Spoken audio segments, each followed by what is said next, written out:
اللہ عز و جل فرماتا ہے اگر تم بڑے گناہوں سے بچتے رہو گے جن سے تمہیں روکا گیا ہے تو چھوٹے گناہ ہم ویسے ہی معاف کر دیں گے. وَنُدْخِلْكُمْ مُدْخَلًا كَرِيمًا، اور عزت والی جگہ پر ہم تمہیں داخل کریں گے. یہ اللہ کا وعدہ ہے. تو یہاں سے بات پتہ چلتی ہے کہ جن چیزوں سے اللہ نے ہمیں روکا ہے، منع کیا ہے، وہ دو قسم کی چیزیں ہیں.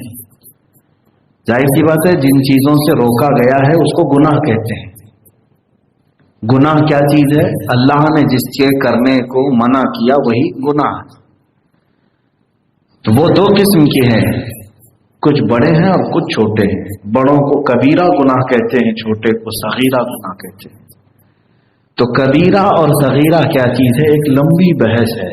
انشاءاللہ العزیز زندگی باقی رہی تو میں سبقاً آگے تک عرض کرنے کی کوشش کروں گا. اللہ عز و جل کا یہ وعدہ کہ اگر تم بڑے گناہوں سے بچتے رہے تو ہم چھوٹے گناہ معاف کریں گے. اب یہ بڑے گناہ کیا ہیں، کبیرہ گناہ کسے کہتے ہیں؟ ہر مسلمان کو چاہیے کہ وہ کبیرہ گناہوں کی ڈیفینیشن معلوم کر لے، اس لیے کہ وہاں جانا گویا کہ ہلاکت میں جانا ہے. کبیرہ گناہ میں جو پڑ گیا تو سمجھ لو کہ وہ ہلاک و برباد ہوا. ہاں بخشش ہے کبیرہ گناہوں کے لیے بھی، لیکن بسا اوقات ایسا ہوتا ہے کہ اللہ عز و جل اگر کسی گنہگار سے زیادہ ناراض ہوا تو پھر اسے توبہ کی توفیق بھی نہیں ملتی. اور کبیرہ گناہ کرتے کرتے آدمی کفر تک بھی پہنچ جاتا ہے. تو حدیث پاک میں جو کبیرہ گناہوں کا تذکرہ آیا ہے وہ ایک لمبی فہرست ہے. امام ذہبی رحمۃ اللہ تعالی علیہ نے پوری ایک کتاب لکھی الکبائر نام سے. کبائر کا مطلب ہوتا ہے سارے کبیرہ گناہ، اس میں انہوں نے کاؤنٹ کر دی. اب حدیث پاک میں جو آیا ہے بعض علماء نے اس سے اخذ کرتے ہوئے کہا ہے کہ 7 ہیں بڑے گناہ. اجتنبوا السبع المعبقات، حضور اکرم صلی اللہ علیہ وسلم نے فرمایا 7 ہلاک کرنے والی چیزوں سے بچو. تو وہ 7 چیزوں کے اوپر تفریح کی گئی. علماء محدثین نے اس سے اور بھی قسمیں نکالی. اس میں سب سے نمبر 1 پہلی چیز کبیرہ گناہوں کی لسٹ میں حدیث میں جو آیا ہے الاشراک باللہ، اللہ کے ساتھ شرک کرنا. ویسے دیکھا جائے تو کبیرہ گناہوں کی معافی ہے لیکن شرک کی معافی نہیں ہے.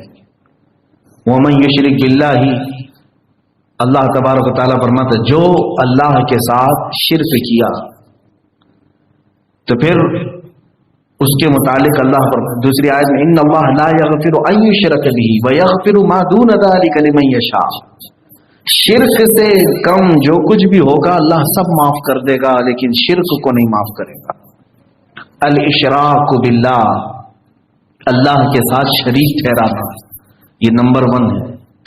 اسی کو سب سے پہلے سمجھ لینا چاہیے، پھر آگے ہم دوسرے گناہوں کی طرف چلیں. اس میں بہت ساری چیزیں ہیں، جیسے نماز کا ترک کرنا گناہ کبیرہ میں سے ہے.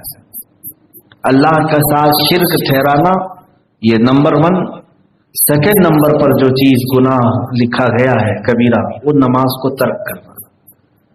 پھر اس کے بعد جادو کرنا، یہ بھی کبیرہ گناہوں میں سے. ایک حدیث میں جو آئے زکوٰۃ نہ دینا، یہ بھی کبیرہ گناہوں میں سے.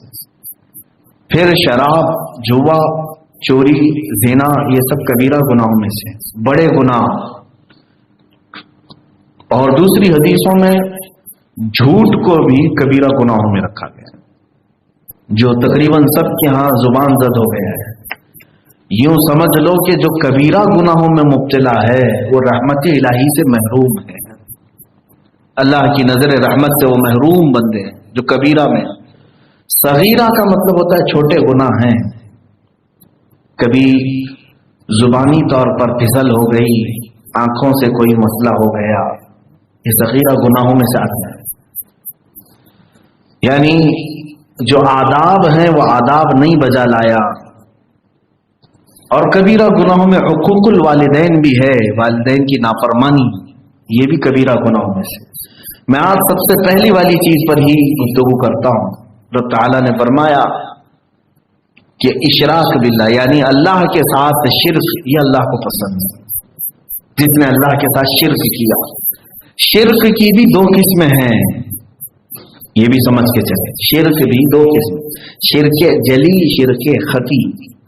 جلی کا مطلب ہوا یہ جلا ہوا نہیں، ظاہر کھلے عام شرک کرنا. کسی کو دوسرا خدا مان لیا، یہ شرک جلی ہے. کسی کو دوسرا رازق مان لیا، اللہ کی ذات یا صفت میں دوسرے کو اس کے برابر تسلیم کر لیا، شرک جلی ہے. چاہے وہ نبی کو ہی کیوں نہ ہو، رسول کریم صلی اللہ تعالی علیہ وسلم کو بھی اگر خدا کے برابر مانا تو شرک کیا، شرک جلی ہے، کھلے عام شرک کرنا. یہاں ڈیفینیشن میں کچھ لوگ دھوکہ کھا جاتے ہیں، جیسے جماعت اہل حدیث اور دیگر کچھ مکاتب فکر کے لوگ ہیں. وہ شرک کی ڈیفینیشن سمجھ نہ پاکتے ہوئے سب کے اوپر شرک کو ٹھوک دیتے ہیں.